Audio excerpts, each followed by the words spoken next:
En las piezas que estoy realizando ahora, ¿no?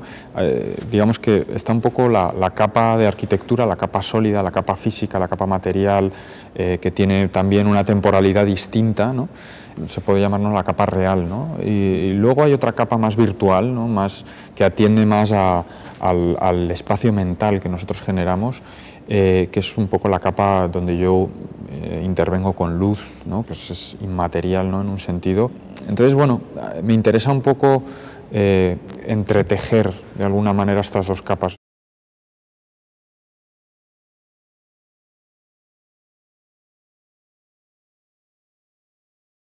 De material inmaterial, ¿no? Casi de peso, ligereza, lo sólido, lo etéreo, incluso en cuanto a escala temporal, ¿no? Lo que se va degradando la arquitectura, ¿no? Tiene un ciclo temporal determinado, con lo que yo superpongo que es como mucho más, tiene un movimiento, una escala más cercana a la escala humana, digamos.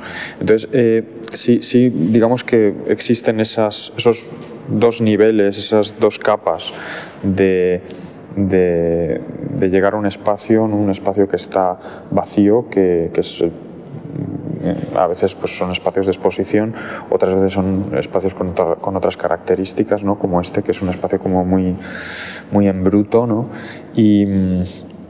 Y aparte de esa escala arquitectónica, pues yo introduzco esos elementos que no es más que luz, no es más que proyección de luz, luz blanca y luz negra, ¿no? Luz y sombra sobre esa arquitectura, y bueno, pues transformarla, ¿no? Que ese espacio empiece a ser otro. De hecho, acabas de hablar también de la escala temporal, y eso me parece extraordinario, porque prácticamente toda arquitectura, casi toda arquitectura, vamos a decir, tiende a la permanencia, es una de sus vocaciones. Y sin embargo, lo que vemos es efímero en todos los sentidos, no en el sentido de que va a estar aquí un tiempo, sino que es que incluso durante su desarrollo es efímero, porque cambia y no es sincrónico, por así decir.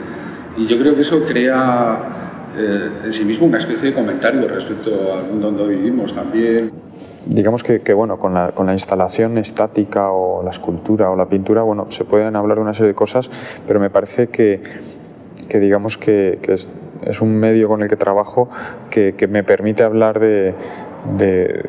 pues, de una manera muy clara, ¿no? De la relación del tiempo y del espacio, como el tiempo también es un componente fundamental a la hora de experimentar, ¿no? un determinado espacio, el propio movimiento que nosotros tenemos alrededor de ese entorno arquitectónico.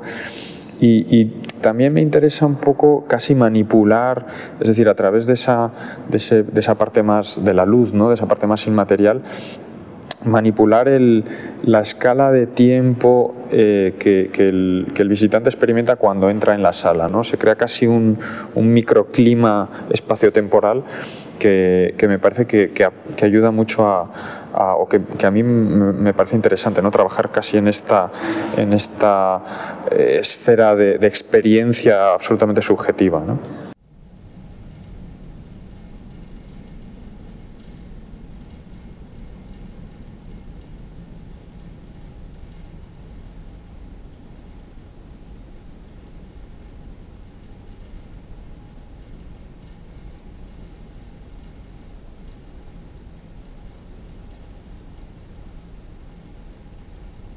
Se puede establecer una narrativa visual, ¿no? en cómo tú recorres un edificio, ¿no? Últimamente, por ejemplo, sale o surge bastante el tema de la interactividad, ¿no? ¿Qué es la interactividad? Y realmente a mí me interesa también enfatizar que el mismo recorrido espacial de uno mismo a través de un determinado entorno tiene un componente de interactividad muy físico, muy real, ¿no? Muy de pasar de un espacio estrecho a pasar a uno grande, la luz cómo incide. digamos que el título de la pieza Cuadratura hace alusión a los trampantojos arquitectónicos, a los muros que se pintaban construyendo, digamos, esos espacios a través de la percepción, y en ese sentido sí que es muy barroco un poco esta idea de construir el espacio a través de casi de escenografías, ¿no? de elementos que no tienen tanto que ver con el mundo material, con el mundo físico, sino más con el mundo que nosotros tenemos a la hora, o cómo generamos nosotros el espacio, ¿no? Mentalmente, el mundo de la percepción. Entonces, en ese sentido, sí hay una línea, digamos, de trabajo clara, de actualización un poco de esas ideas de trabajar con el espacio a través exclusivamente de la percepción. El trampantojo se percibe de maneras absolutamente distintas dependiendo de dónde está situado, ¿no? Y en ese sentido también el movimiento es una pieza clave. El movimiento del observador en el espacio de exposición o en el espacio donde está la pieza, para mí también es clave, ¿no? Cómo se percibe, cómo se crean casi barreras mentales, ¿no? De luz y sombra, donde está la luz, donde uno proyecta su propia sombra. Bueno, es interesante ver cómo la gente tiende a no pasar esa barrera, que no es una barrera física, no es una barrera mental, ¿no? Sí, yo creo que tiene muchísimo que ver con todo lo que hemos hablado hasta ahora, con los diferentes tiempos de una sociedad urbana y motorizada frente a los tiempos anteriores de otras sociedades, ¿no? Y donde nuestra visión, por ejemplo, tanto externa como sobre todo externa de la arquitectura es completamente parcial y casi a flashes. Esto lo describía muy bien Benjamin y Tucholsky en Alemania. Y curiosamente que a veces esa visión la trasladamos también a los interiores, y vemos los interiores también un poco fragmentados. Por eso a mí me parece que incluso es políticamente interesante este tipo de trabajos, aunque parezcan tan formales, pero bueno, al fin y al cabo, fíjate, Barney Tillman pues, también era sí, muy aparentemente formal, y que estaba también poniendo en cuestión determinados conceptos del plano, de la superficie, de cómo nos relacionamos. Hay una cosa que precisamente respecto a esto, que tú has trabajado tanto en interiores como en exteriores, generalmente en espacios sociales, de todas formas, vamos a decir. ¿Cómo afrontas eso? Porque claro, no es lo mismo estar en un cubo blanco que estar en una arquitectura como esta de Matadero, que proyectar sobre el Ayuntamiento de La Haya, de un superarquitecto famosísimo. Se plantean las cosas de forma un poco diferente, me imagino. Sí, el acercamiento es totalmente distinto, y también es un poco la parte que más me interesa de este tipo de piezas, que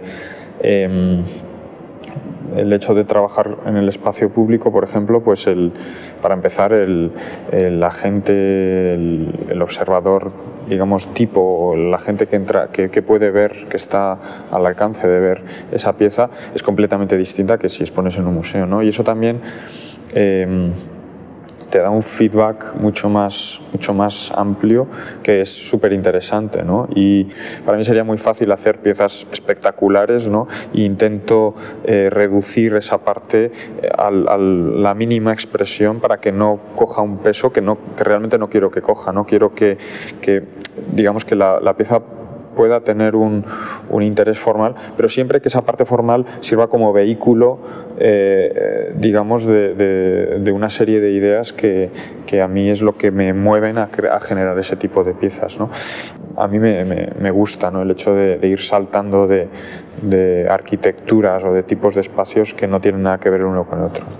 Me parece fantástico que la gente acostumbrada a estas arquitecturas de repente las vea de nuevo y las va a redescubrir, y eso también me parece fascinante como espectador, ¿no?